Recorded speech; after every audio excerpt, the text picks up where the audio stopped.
Midnight horror show में आपका स्वागत है। आज की सदघटना का शीर्षक है उसकी आंखों की चमक। मैं अपनी स्टडी टेबल पर बैठा स्टोरी बुक पढ़ रहा था। कमरे का दरवाज़ा अंदर से लॉक था। किसी ने मेरे कमरे के दरवाजे पर दस्तक दी। मैंने जैसे आमतौर पर होता है मेरे मुंह से निकला कौन है, लेकिन बाहर से कोई प्रतिक्रिया नहीं हुई। मैंने सोचा हो सकता है मैं पढ़ने में इतना तल्लीन हूँ इसलिए मुझे लगा हो कि किसी ने दरवाजे पर दस्तक दी है। मैं फिर से अपनी स्टोरी बुक पर रम गया। कुछ ही देर में फिर से दरवाजे पर दस्तक हुई। साथ ही मेरे कमरे की वॉल क्लॉक ने भी घंटों की आवाज़ से मुझे रात के 3 बजने का संकेत भी दे दिया। मैंने घड़ी को देखते हुए अपने से ही कहा, अरे 3 बज गए, यानी आधी रात से ज़्यादा बीत चुकी है। तभी दरवाजे पर फिर से दस्तक हुई। मैंने सोचा इतनी रात में कौन हो सकता है जो मेरे कमरे का दरवाज़ा खटखटा रहा है। मैंने पुनः पूछा, कौन है भाई? कहते हुए मैंने दरवाज़ा खोल दिया। बाहर देखा कोई नहीं, इधर उधर कहीं कोई नज़र नहीं आ रहा था। किसने दरवाजे पर दस्तक दी? अरे कौन है भाई, सामने क्यों नहीं आते? मेरे इतना कहते ही मेरे मकान मालिक की लड़की, जिसकी उम्र यही कोई 20-21 साल की होगी, मेरे सामने हवा की तरह प्रकट हो गई और हंसते बोली, मैं हूँ शोभना। अरे शोभना, इतनी रात में यहाँ? सब ठीक तो है? मैं बोली, हाँ सब ठीक है किशोर, मुझे नींद नहीं आ रही थी, सोचा तुम्हारे पास चलूं। मैंने हंसते हुए कहा, अरे वाह, मुझे तो पता ही नहीं था कि मैं नींद की गोली हूँ। अगर किसी को नींद ना आती हो तो वह मेरे पास चला है तो उसे मीठी मीठी नींद आ जाती है। क्यों शोभना, है ना यही बात?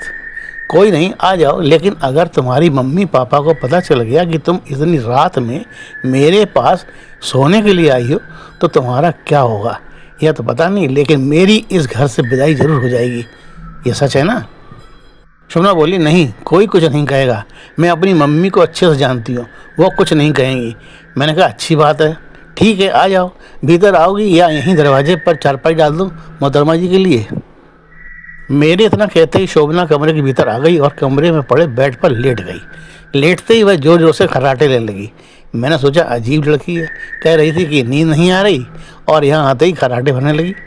मैंने दरवाजे को अंदर से लॉक किया और लाइट ऑफ करके ज़मीन पर ही लेट गया, क्योंकि बेड तो एक ही था जिस पर शोभना खर्राटे भर रही थी।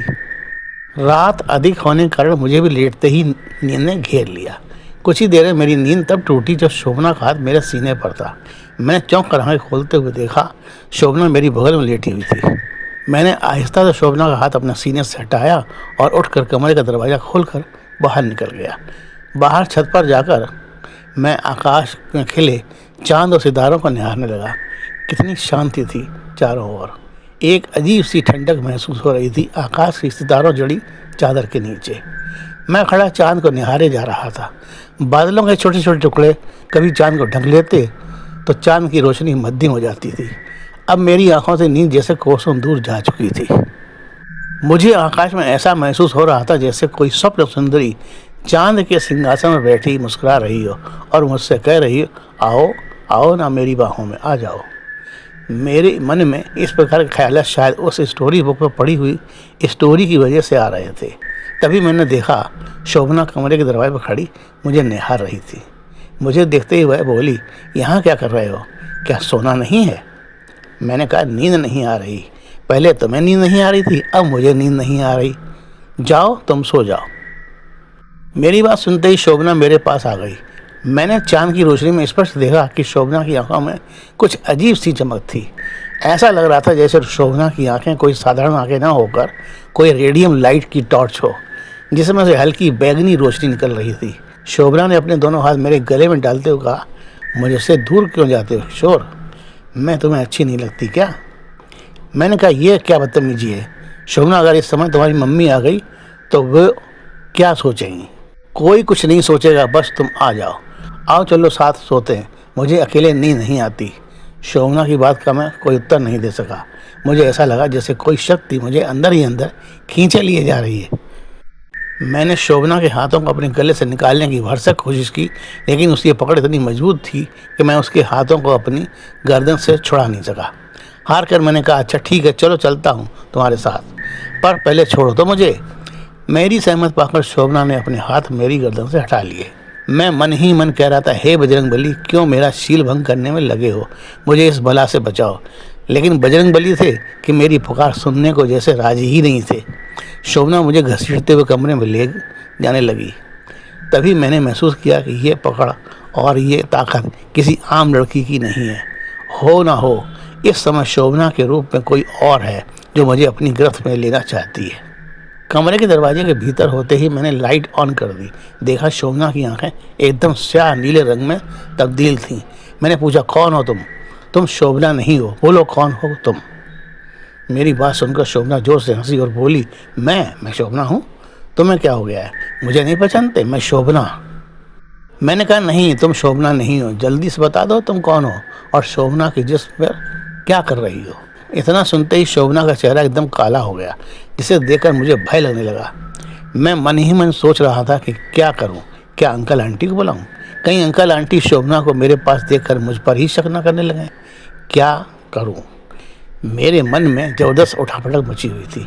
तभी शोभना ने मेरा हाथ पकड़कर और घसीटते हुए मुझे पलंग पर ले जाकर जोर से धक्का देकर पटक दिया और गरजते हुए बोली, तुम्हें समझ में नहीं आता? मैं इतनी देर से तुम्हारा साथ पाने के लिए तड़प रही हूँ और तुम हो जैसे बर्फ की सिल्ली। क्या सोच रहे हो? आओ। और वह मेरे ऊपर जैसे छाने ही वाली थी कि मैं एक झटके में बेड से उठा और कमरे के बाहर निकलकर जोर से चिल्लाया, आंटी, अंकल, जल्दी ऊपर आओ, बचाओ बचाओ।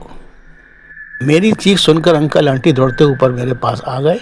आंटी ने जैसे ही शोभना को मेरे बेड पर देखा और उसकी आंखों को देखा, मैं जोर से चिल्लाई, कौन है रे जो मेरी बेटी के ऊपर सवार है?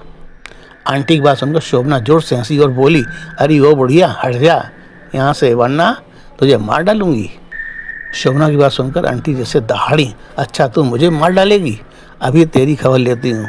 आंटी ने मेरे कमरे में रखी माचिस की डिब्बियाँ उठाई और एक तीली जलाकर शोभना की चोटी के बालों को जलाने लगी। जैसे ही बालों ने आँख पकड़ी, शोभना जोर से चीखी, नहीं मुझे जलाओ नहीं, मैं छोड़ दूंगी। आंटी ने कहा, पहले वादा कर, फिर से मेरी बेटी को परेशान नहीं करेगी, वरना अभी तेरी भस्मी बना दूंगी। मैं और अंकल आंटी शोभना को भौंचक निगाहों से देखे जा रहे थे। आंटी ने माचिस की दूसरी थैली जलाई और शोभना के सिर के चारों ओर एंटी क्लॉक घुमाने लगी, जिसके बाद शोभना झूमने लगी जैसे उसने नशा कर रखा हो। मैं बोली, अब नहीं आऊँगी, कभी नहीं आऊँगी, छोड़ दो मुझे मत दिलाओ। कहते कहते शोभना बेड पर एक और लुढ़क गई। आंटी ने मुझसे थोड़ा पानी मांगा। मैंने जल्दी से आंटी को एक गिलास पानी दे दिया। आंटी ने शोभना के मुंह पर पानी के छींटे डाली और आवाज़ दी, शोभना, शोभना, उठो शोभना, चलो अपने कमरे में चलो। कहते हुए आंटी ने शोभना के गालों पर हल्की थपकी दी, जिससे शोभना ने अपनी आंखें खोल दी और आश्चर्य से उठते हुए हम लोगों को देखते हुए बोली, मैं यहाँ कैसे आ गई? मम्मी, मैं यहाँ कैसे? आंटी बोली, कोई नहीं, चलो अपने कमरे में चलते हैं, चलो उठो। आंटी शोभना को लेकर नीचे जाने लगी। तब मैंने अंकल जी से पूछा, क्या इसे पहले भी इस प्रकार का कोई दौरा वगैरह पड़ा है क्या? अंकल बोले, नहीं, कभी नहीं, मैं तो इसे ऐसी हालत में पहली बार देख रहा हूँ। अब तो इसे बालाजी के हवाले करना पड़ेगा, वरना ये जो भी है इसे फिर से तंग करेगा। मैंने कहा, आप ठीक कहते हैं अंकल जी, ये कभी भी दोबारा हरकत कर सकता है, इसका जल्द से जल्द पक्का इलाज कराना जरूरी है। सर, जब भी मुझे उस रात की घटना याद आती है तो मेरे रोंगटे खड़े हो जाते हैं। मैं सोचता हूँ कि कहीं मैं उसके आगोश में आकर अपनी सुध बुध खो बैठता तो क्या होता। वो तो बजरंगबली बाबा की मेहरबानी से मैं बच गया, वरना का अनर्थ ही हो जाता। इसी के साथ अपने दोस्त अरुण प्रकाश शास्त्री को आज्ञा दें। अगले मंगलवार फिर मिलेंगे एक नई सत्य घटना के साथ। देखते रहिए मिडनाइट शो और ज़रा सोचिए कि अगर कहीं आपके साथ कोई ऐसी घटना या अनहोनी घटना हो जाए तो आप क्या करेंगे? हमें कमेंट बॉक्स में ज़रूर लिखें, हम आपके आभारी रहेंगे। धन्यवाद।